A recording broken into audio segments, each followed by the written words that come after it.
welcome to another episode of Literary Gladiators, the show where we discuss and debate literature in all of its forms. If it's written work, it's game. I'm Josh. I'm Tara. And today we are going to be going over a play written by Lynn, Nottage. And that play is Sweat. We've gone over two plays on this channel before. One was Malima's Tale that I discussed. And then I did an individual discussion about Crumbs from the Table of Joy, which was a very insightful piece. It got a good response, which I'm always happy about. But today we're going to be going over Sweat, which the discussion starter I have for this is that Sweat follows multiple characters and those related to them as they are brought together as associates at a factory and during their trips to the bar. And then they are pulled apart due to layoffs. The action takes place in 2000 while we see many of their responses to life and where they ended up in 2008. Showing a great sense of bleakness for the common people within this play. My discussion starter is this. Do you feel that there was significance in only referring to any characters above the direct supervisor role rather than incorporating any of them into the play? Because the highest that you ever see is like when Cynthia became a direct supervisor. Mm-hmm. You never see anybody above her except the big leaders or the people in real life. You'll see a summary take place within the beginning of the act. Yeah, you only get the summary what's going on in the news or such and such was sworn into. I think that plays a big thing where you don't see the people who are in charge of the factory. You only get the smaller individuals who are not the bottom feeders, but the people who actually work in there or the supervisor, because they're the ones that get the heat from everything else when everything else goes down. And these are all of the people being affected. Yeah, everyone's being affected.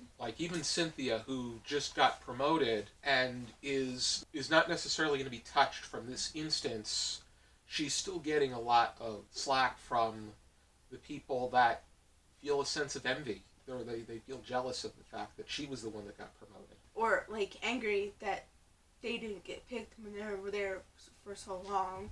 Mm-hmm. Or the fact that they're doing a bunch of cuts and she has nothing to do with it, even though she is doing so much to fight for them. Mm-hmm. There's only so much that she could do.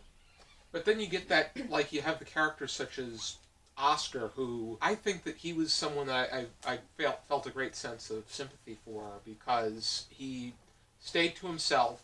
He stayed out of the trouble.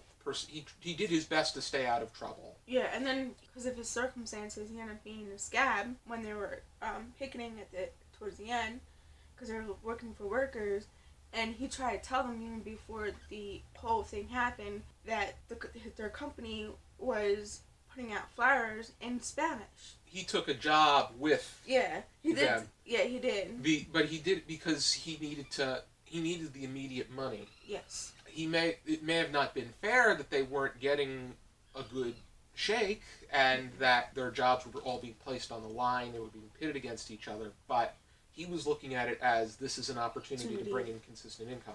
But then you have that sense of a backlash from the other antagonizing characters. Yeah, especially the one character who is palm-colored saying, oh, because you're Spanish. Or he was Latine, I forget exactly what he specifically was. He was of Colombian descent, yeah.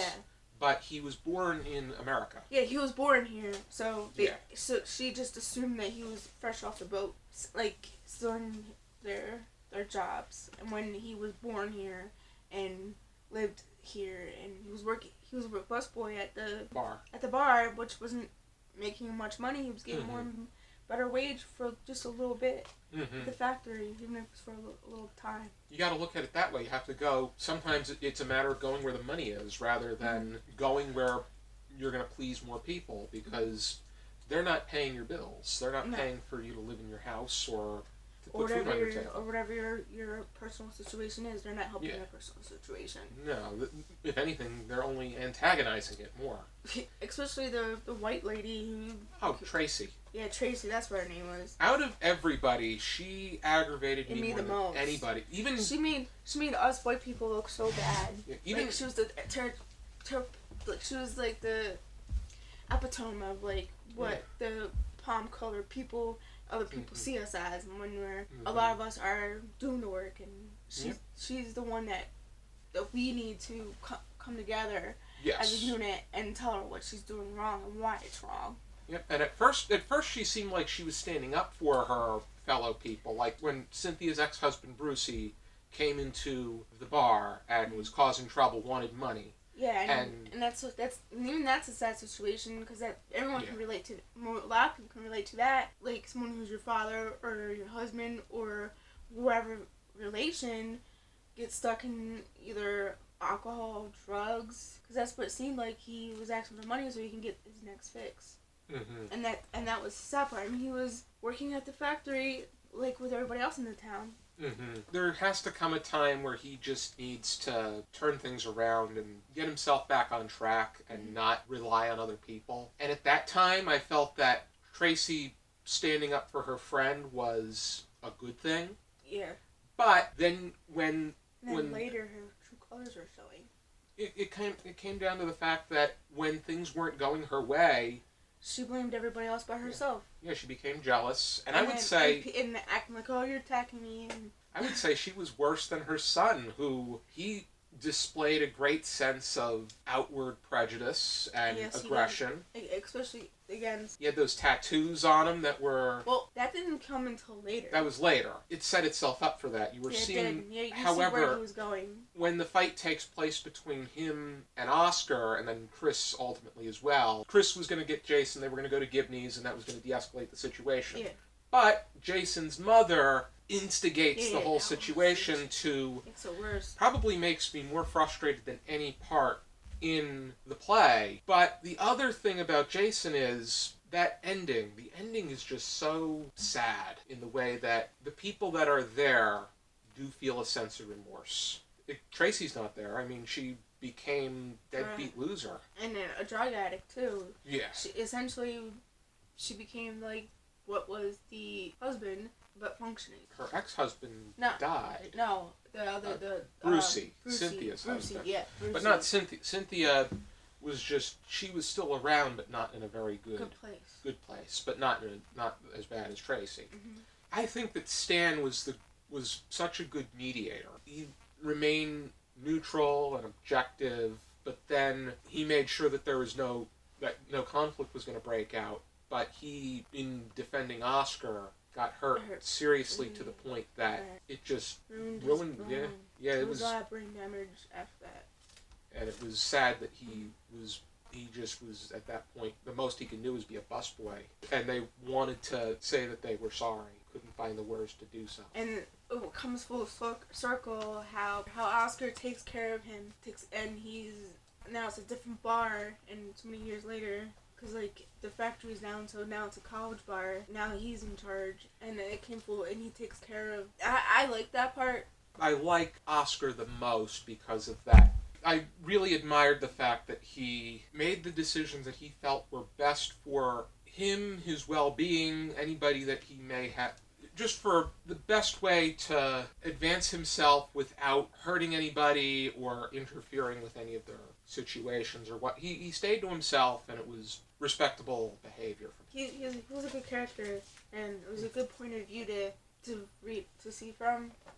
And I get his perspective, and I felt bad for all the like most of the characters were. Not him, but like the other characters, and I'm just like, you're setting yourself up. What did you think of Evan and Jesse? Those were the two characters we haven't spoken about.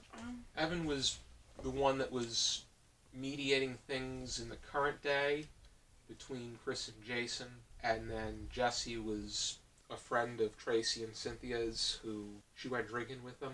She was one of those friends that you bring along and get too drunk too much, and then you just let them be.